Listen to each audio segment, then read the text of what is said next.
Cordial saludo, compañeros y tutor. Mi nombre es Jamie Lorena Gómez Vargas. En esta actividad escogí la actividad número 1, los mecanismos de interacción de los fotones con la materia. Bueno, en este caso las partículas interactúan con la materia y producen una serie de efectos. Una de las características esenciales de la radiación ionizante son los fotones, neutrones y partículas cargadas, que tienen una capacidad de penetrar en la materia e interactuar con ella.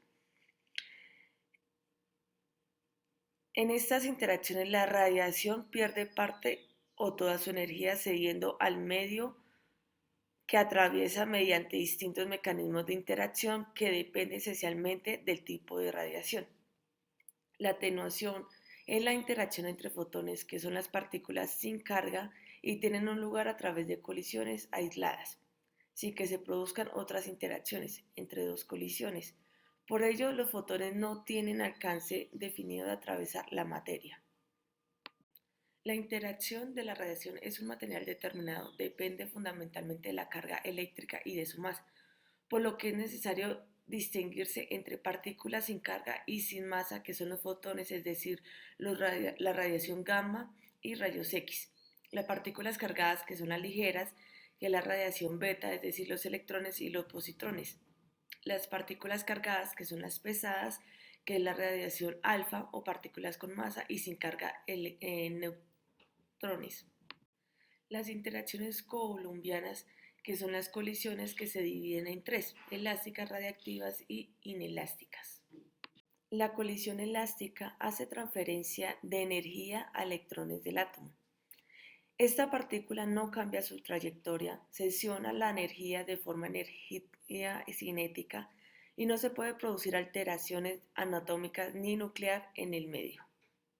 La colisión radiactiva es cuando la partícula cargada se frena o se desvía en su interacción con los átomos del medio y, como resultado entre la radiación, emite una radiación electromagnética, que es la de Bremsstrahlung. Proporciona que a Z2 del medio inversamente proporcional al M2 de la partícula incidente. Transferencia lineal de energía, LEC.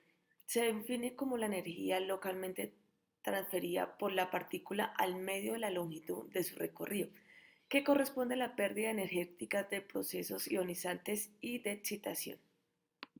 La dispersión Cacto tiene lugar en la interacción de un fotón y un electrón débilmente ligado por el átomo. La probabilidad de que se produzca una interacción Cacto disminuye cuando la energía de los fotones aumenta, y aumenta al aumentar la densidad electrónica del medio. El efecto fotoeléctrico se produce cuando tiene lugar una interacción entre fotón y un átomo. El efecto fotoeléctrico por naturaleza es resonante. Es la interacción de un fotón con un electrón de dos capas externas. Tiene como un resultado un fotón electrón y la emisión de radiación característica. Toda la energía del fotón incidente es transmitida por un fotoelectrón. El efecto Compton, al igual que el efecto fotoeléctrico, tiene como resultado un átomo residual ionizado, pero en este caso la vacante se produce en una capa poco profunda, generalmente en la más externa, por lo que se emite radiación electromagnética de excitación, será de baja energía.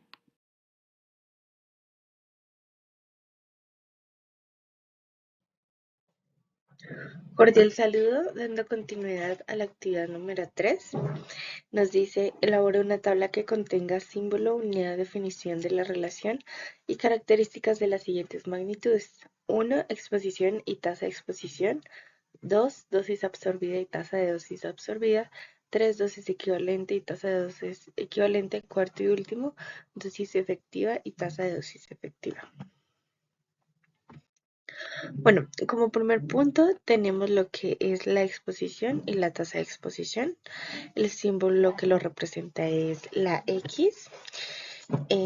Tenemos que la unidad especial en la que se mide son los Roentgen y la unidad del sistema internacional es el columbio kilogramo. Nosotros tenemos, bueno, una fórmula para la realización de la exposición en donde tenemos diferentes valores como lo son dQ, que es la carga total de los iones producidos en el aire, que son pues liberados por los fotones, y dm, que son los detenidos completamente en el aire. Entonces, esta es bueno, la relación que se puede evidenciar en la exposición. Sus principales características es utilizada mucho en el área de la radiología por su fácil uso, su defecto, o bueno, algo que no es totalmente completo debido a que no maneja un resultado o un medidor de las consecuencias que le puede generar al paciente, debido a que no tiene en cuenta la radiosensibilidad. Entonces ese es un punto a considerar. Es usualmente utilizado antes o después del blindaje de las cámaras ionizantes. Como segundo punto tenemos la dosis absorbida y tasa de dosis absorbida, identificada con el símbolo D. La dosis absorbida maneja una unidad especial en rad y la unidad del sistema internacional es medida en Gray. Siempre tenemos que tener en cuenta más o menos las fórmulas que son equivalentes. ¿Qué quiere decir? Un Gray equivale a 100 rad y un rad equivale a 10 a la menos 2 Gray. Entonces, tener en cuenta para el momento de que necesitemos calcular la dosis. Como siguiente punto, tenemos que tener en cuenta la nomenclatura a la hora de hallar esta dosis. Entonces, siempre teniendo en cuenta que DS es la energía impartida por la radiación ionizante y la cantidad de masa, bueno, absorbida es dm. Entonces, para tener siempre en cuenta. Hay características generales aquí que son como definida por cualquier tipo de radiación o cualquier tipo de material. Es usado y es de mucho gusto en la radiación debido a que, a diferencia del anterior, este sí nos arroja un estimado del daño producido a un órgano o tejido blando. Y pues básicamente la definición de esto es que la dosis absorbida es la velocidad a la que se absorbe la energía por una unidad de masa. Como tercer punto tenemos la dosis equivalente y tasa de dosis equivalente. El símbolo que lo representa es la H. La unidad especial es el REM y la unidad del sistema internacional es el STERT. Es muy importante tener en cuenta ciertas relaciones de equivalencia entre estas dos medidas. Entonces, como primera instancia, es situar que un Stevert equivale a 100 rem al momento de generar pues, la ecuación.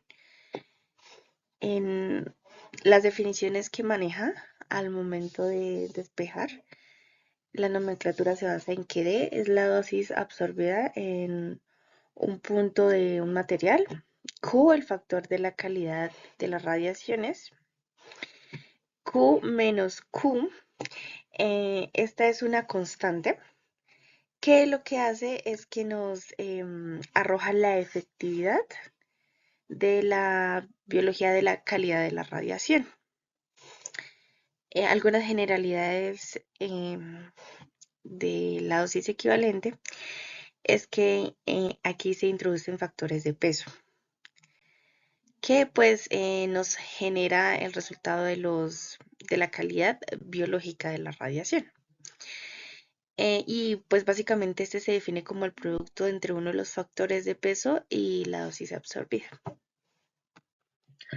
Bueno, como último punto tenemos la dosis efectiva y tasa de dosis efectiva.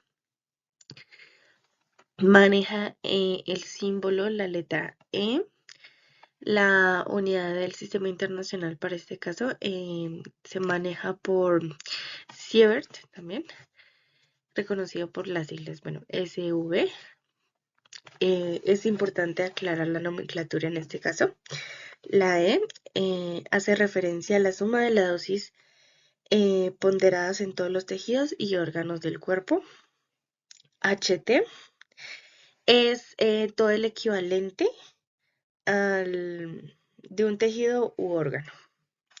WT es el factor de ponderación que existe en el tejido como tal. Esto va a tener en cuenta al momento pues de despejar la ecuación y pues tratar de encontrar la dosis efectiva. Algunas generalidades acerca de esta dosis es que es la suma de los equivalentes a todos los tejidos con el fin de indicar la combinación de diferentes dosis que pueden resultar en los tejidos. Y por último también puedes medir los efectos estocásticos, que bueno, son todos aquellos efectos que se incrementan al nivel en que se incremente la dosis. Esto pues es perjudicial ya que puede generar algún tipo de muerte celular. Traje una imagen de referencia para dar una explicación más general, más entendible, con un caso de la vida real. Entonces, bueno, nos planteamos que la actividad es que está cayendo granizo. Como principal punto, pues es la cantidad de granizo que está cayendo. La dosis absorbida es el número de los granizos que impactan en el cuerpo. En este caso, pues la dosis absorbida la llevamos al ejemplo de la radiación. ¿Cuántos radiación ionizante impacta en el cuerpo? De aquí pasamos a la dosis equivalente. Es el daño producido del granizo en función al tamaño del granizo y al número de granizo que puedo impactar. Esto también en el tema de pues, la radiación.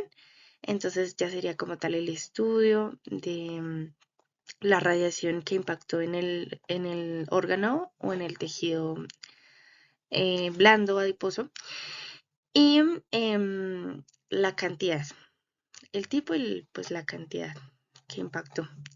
Y por último es la dosis efectiva, que aquí es ya todo el daño producido a la persona en función del número, de lo que hablamos anteriormente, del número, del tamaño y en la zona que generó el impacto. En este caso, pues del granizo, ya sería evaluar qué zona impactó, qué cantidad impactó y el tamaño con el que impactó. Entonces, asimismo se lleva a la radiación. Es importante, este paso básicamente nos agrupa las dosis previamente mencionadas, donde pues ya nos da el resultado final acerca del impacto que tiene en el cuerpo y en los tejidos. Buen día, a continuación daré desarrollo a la actividad número 5, la cual se divide en dos partes. La primera, mencione y explique los tipos de exposición de acuerdo con lo revisado en la resolución 181434 del Ministerio de Minas. Bueno, en esta resolución nos dan unos requisitos y unos procedimientos mínimos que deben cumplir las personas que deseen practicar o ejecutar cosas que den exposición a la radiación ionizante. En este caso no nos da expresamente las exposiciones como tales, pero encontramos exposición médica, ocupacional, pública y a la vez externa o interna. La médica es donde se da por sistemas productores de radiación, ya sean procedimientos o diagnósticos de alguna enfermedad o tratamiento. La exposición ocupacional se da por el desempeño de un trabajo donde manejamos fuentes de radiación, bien sean naturales o artificiales. Y la exposición pública son las que no se encuentran dentro de la médica ni la ocupacional, y estas pueden proveer de fuentes naturales. También tenemos la exposición externa, que como su palabra lo dice, proviene de fuentes externas, y estas se dan al cuerpo, pueden penetrar el cuerpo u órganos internos, y estos se dan por rayos X o radiación gamma. También tenemos la exposición interna. Esta se puede dar cuando se ingiere o se inhala sustancias radiactivas. Estas sustancias, al penetrar órganos o tejidos, hacen que se esté como en una exposición continua, por decirlo así. La otra parte de la actividad es: mencione y explique la definición y características para la zona controlada y zona supervisada. Elabore un dibujo como ejemplo. Bueno, la zona controlada es el área donde se realizan procedimientos con radiación ionizante. Esta área requiere estar monitorizada y también tener acceso restringido o dar acceso solo a personal autorizada.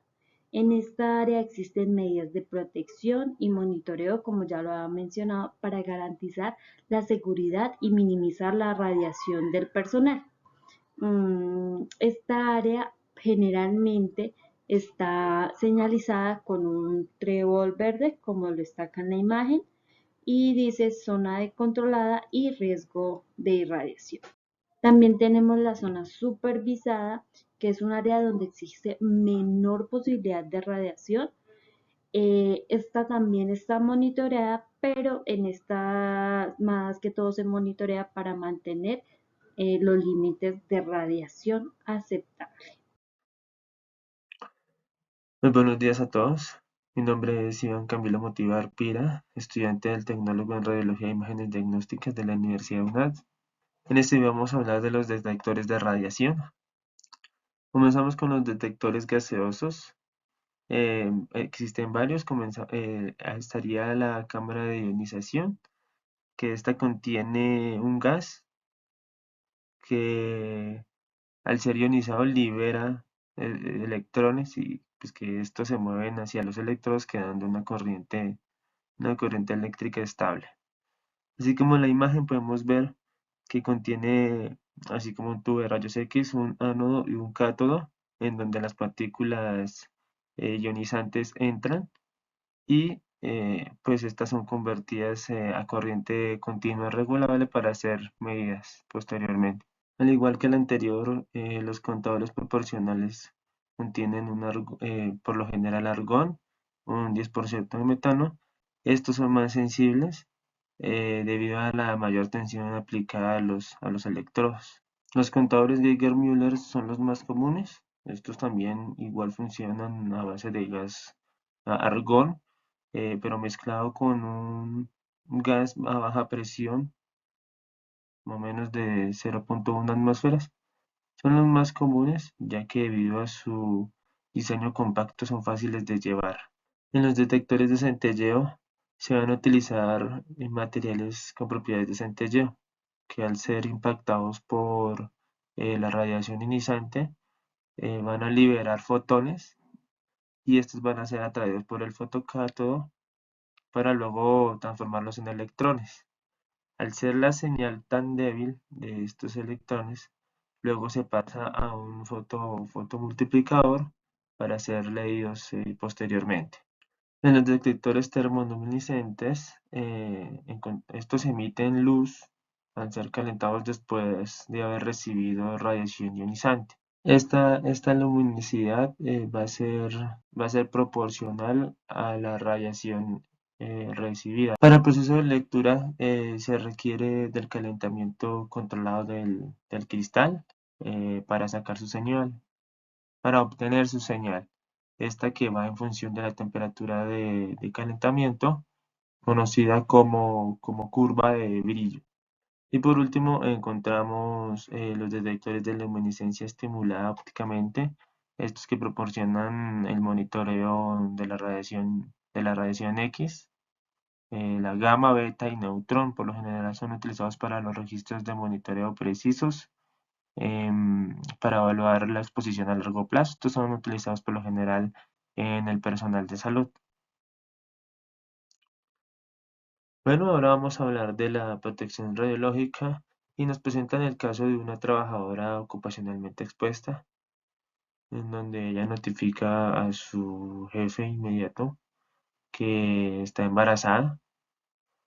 Por consiguiente, hay algunas medidas en las cuales hay que tener en cuenta respecto a la exposición que ella deba tener. De acuerdo a la Comisión Internacional de Protección Radiológica, la trabajadora ocupacionalmente expuesta desde el momento en la cual indica a su empleador que está embarazada hasta finalizar la etapa de embarazo no debe superar 1 milisievert de exposición. Teniendo en cuenta lo anterior, entonces dividimos 1 milisievert por 280 días, que son aproximadamente 9 meses, lo que dura un embarazo, y esto nos da una exposición diaria de máximo de 0.0036 milisieverts. Y ya con esto nos podemos dar de cuenta que semanalmente la exposición debe ser de 0.025 milisievert y mensualmente de 0.11. Muchas gracias.